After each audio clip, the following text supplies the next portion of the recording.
Good morning. Welcome to Inside the Stables, 30 days in the life of a racehorse trainer. First of all, I want to thank Colossus Bets for putting this on. I've been really looking forward to doing this feature. I think we're going to be able to cover a hell of a lot. I'm going to take you with me everywhere I go, introduce you to a few people along the way, and if you've got any questions, just leave them in a comment and I'm sure we'll get to all of them. Right, it's almost 7 o'clock, the horses have all been fed, first lot have been pulled out, they're already halfway over to the gallop. So let's get over there and see how they're getting on.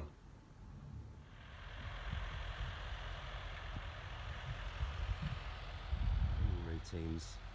For us, the routine on Monday morning is a gentle canter up Warren Hill. We've got the Emperor Within here, followed by our 2-year-old filly by Camelot and Listen Moyle Lady. They all look like they're moving nice and loose and seem happy. You can just see Mr. Gosden stood up the top there waiting for his string to come up. So this is the office. Got the notice board up there. A few pictures of the winners on the window ledge. And our little wall of fame if you like. There's old Bridger's size when we had him. That was when he won at Brighton. It's a great race that was. Indomitable Spirit, he won 3 races for us back in the early days. There's Affluence, young Jay Clark having his first ride. Aussie's Dancer, who ran back yesterday. This was back in his heyday at Plumpton when he won. Really pleased with the way he ran yesterday. And there's old If We Can. My first runner in a group race when he ran in a Group 3 here at Newmarket. He was a legend. There's a notice board, a few paper cuttings, a couple of pictures. All health and safety stuff. Racing welfare. There's the entries coming up. That I keep up there. I used to look after Kingsgate Native and ride him when he was 2 and 3. And he won a couple of Group 1s for us back in the days at John Best's. There's Snoozy Sue, who won in Germany the other day. She won at Hamburg. Nice to see she's still going well. Affluence's sister. And here's some of the previous winners. The Emperor Within. Notebook.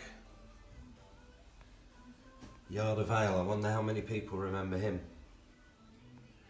Oh, Sophia Menina.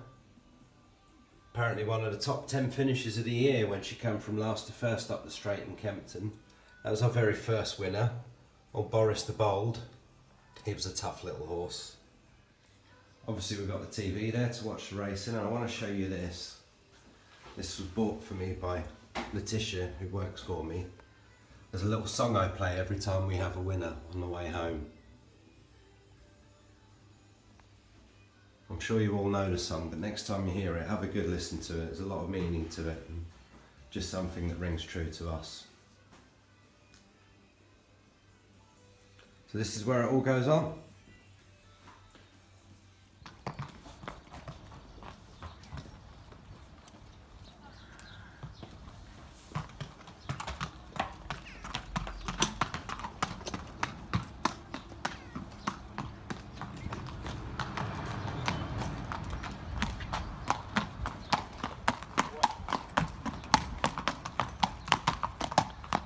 There goes Friends Don't Ask. Hopefully we'll be running in his first race next week at Southall. He's got Break the Rules leading him out there. It's tough, this racing life. It's July Cup week, which means for me it's one of the busiest weeks of the season. It's really hectic. We've got the sales on along with the other runners, and my dad's over from Bahrain. I'll introduce you to him along the way. My dad trains over in Bahrain for the royal family. He comes over twice a year for the horses in training sales to replenish their stocks, but they only fly out there once a year, so anything he buys at these sales they get left with me for the summer, and we keep them ticking over, make sure they get to Bahrain at the end of the season ready to start their new season over there. It's nice because we get some really good horses to work with. It's a shame they won't let me run them, but I can understand why. One of my owners has managed to get his friends interested in buying a horse. They're looking for one that we can take over and run in France, which would be really exciting. I love racing over there. It's a completely different way. When you go racing there, there's much less of the drinking element. It's all about everybody there is just a true racing fan. It's a really nice atmosphere, especially as a trainer. Over here as well, it's quite classy. A lot of people come from different backgrounds and, you know, might look down at their nose at you because you didn't go to the same schools as them, but there's none of that in France. Everybody's just there for the racing and everybody's on a level playing field, which is really nice. It's aleatoric. Affluence's younger brother. He's by Dylan Thomas, which would suggest he'll do better in time and over a longer trip. But he's had 3 runs, he's got a handicap mark now, he's having a little break. Speak of the devil, there's Affluence. Feeling quite pleased with himself. Well, that's it for today. We'll see you again tomorrow, and remember, if you've got any questions, just leave them in a comment and we'll try and get to everybody. We'll see you tomorrow.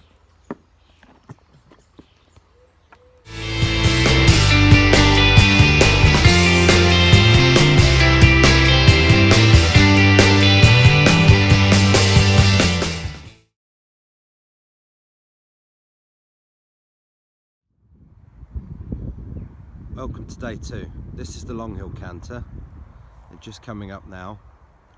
We've got the Emperor within leading with Letitia Roberts. Then in second we've got our little Camelot filly, 2-year-old. Then in third is 3 Feet from Gold with Owen Walsh. And then last is Jacob on Lister Moyle Lady.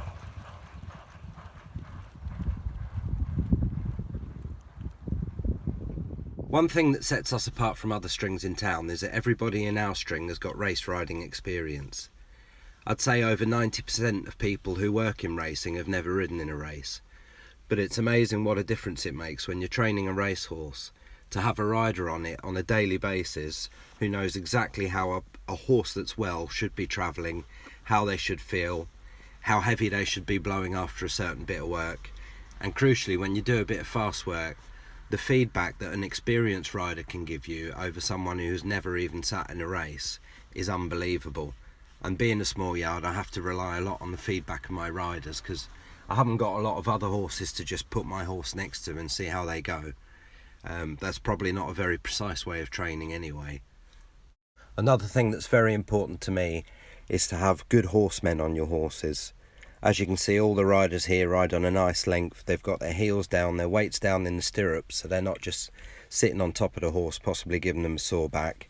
They all ride on a nice long rein, they've got soft hands, and as people always say, a happy horse is a winning horse, and having a good horseman on your horse is crucial to keeping them happy. So this is Jason. Morning. Jason's been with us a little while. I first met Jason when you were 17 at Luca Kamani's. That's it, back in the So day. tell us a bit about where you grew up and how you left school and got into horse racing. Okay, so I come from just down the road at Huntingdon.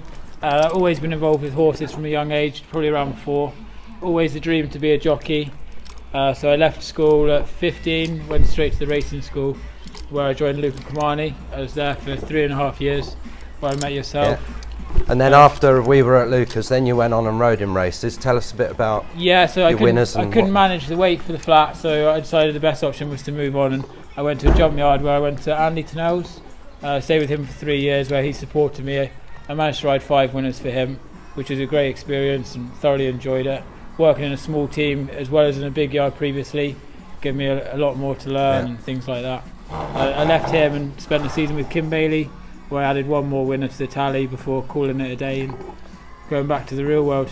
And now you're back in town, life's moved on a bit, you're married and expecting your first baby. Yeah, so married now and expecting our first child. We've been together 10 years. I met Kaylee, my wife, while I was at Kim Bailey, so we both work in racing, and everything that we've got, our house, our car, our dogs, all comes from working with horses. So doing a hobby for a job, we've been very lucky and enjoy the work like that.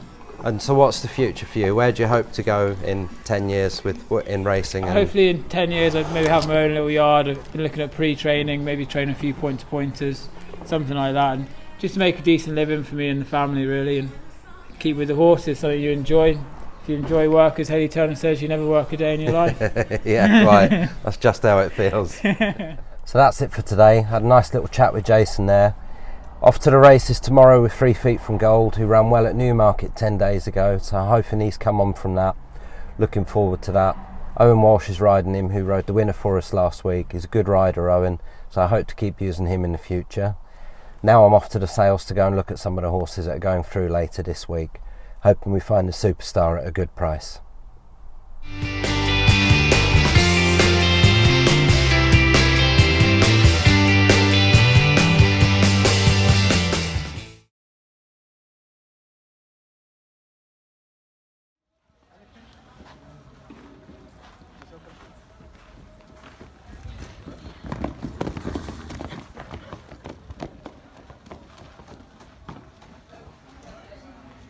So we're here at Tattersall's. The horses in training sale has already started. This is my dad, Alan Smith. Tell us why you're here. Well, I'm here hopefully to purchase a horse or two for our stables in Bahrain. And what type of horse would you be looking for Bahrain? Well, our brief this time for this sale is as high a possible rated miler, 7 furlong horse. Do you find particular pedigrees that do well in Bahrain, or a particular type of horse? Not really. We don't want big heavy horses, and we find that the Galileo line doesn't do particularly well in Bahrain. More to do with our track, I think. It's a nice big galloping track, but we have a downhill section. Big horses tend to lose their balance going around there. But generally, if we find the right type of horse with a decent rating, that's what we want. So what would be some of the best horses that people might know that you've bought from here and taken on to Bahrain and done really well with? An XL Greco that was with John Gosden, one of Bill Gredley's horses. He won the Crown Prince Cup and the King's Cup for us. Thorpe Hill Star is probably my shrewdest purchase. I bought him for 27 grand. He was from Midland Park Partnership with Richard Fahey's yard, and he'd won his 2 previous races as a 3-year-old before he came to the sale, and he has ended up being our top miler for the last 3 seasons in Bahrain. He's won everything. This year he won the Crown Prince Cup. Frankie come over and rode him. He won the Gold Cup. Yeah, he's just an awesome horse. Yeah, he's rated now. He was rated 78 when I bought him. He's now rated 115. So, big improvement. Yeah. Okay. Moving on. What about racing in Bahrain? You've been there since the early 90s. Yeah. How's that changed, and do you see it going forward? Well, the class of horses improved. We very rarely had horses above sort of 85 from time form or race form rated, and now we have horses with Thorpe Hill Stars, the highest rated, 115. But we've got horses like Shogun, who's next Aidan O'Brien horse. He was 4th in the Irish 2000 Guineas. And so there's plenty of good horses now, and it's very competitive. And although you have, same in England, you have different races, you have races for the lower class horses. I think all through the programme, the racing is more competitive, whereas before, you could have 1 or 2 horses and they'd sort of take money as they wanted. I mean, that's another thing, prize money's improved. Like Telco have upped their sponsorship for this coming season. So, so people are buying better horses as the prize money goes up. Okay. Well, speaking of racing, it's time for me to get off to Lingfield and see how 3 Feet from Gold runs. That's it for day 3. I'll see you tomorrow.